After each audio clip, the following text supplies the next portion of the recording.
In this guide, I'm going to show you how you can delete your chess.com account on both PC and mobile. Before we do get into this guide, make sure to like the video and subscribe to the channel with all notifications on. It really does help the channel and lets us know that you want more content like this. We'd greatly appreciate it. And if at any point throughout this guide you did have any questions, just ask them down in the comment section below and we can help you out further. I'm going to be doing my best to reply to every single comment down there. What you're going to want to do is actually begin by opening up your settings.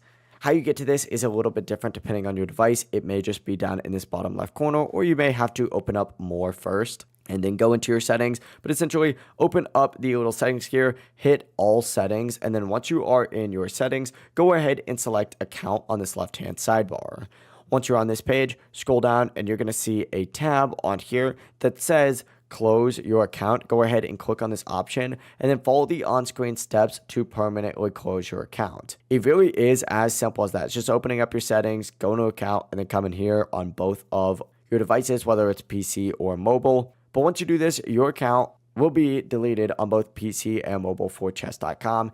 If this guide did help you out, make sure to like the video and subscribe to the channel with all notifications on. It really does help the channel and lets us know that you want more content like this. We'd greatly appreciate it. And if at any point throughout this guide you did have any questions, just ask them down in the comment section below and we can help you out further. I'm going to be doing my best to reply to every single comment down there.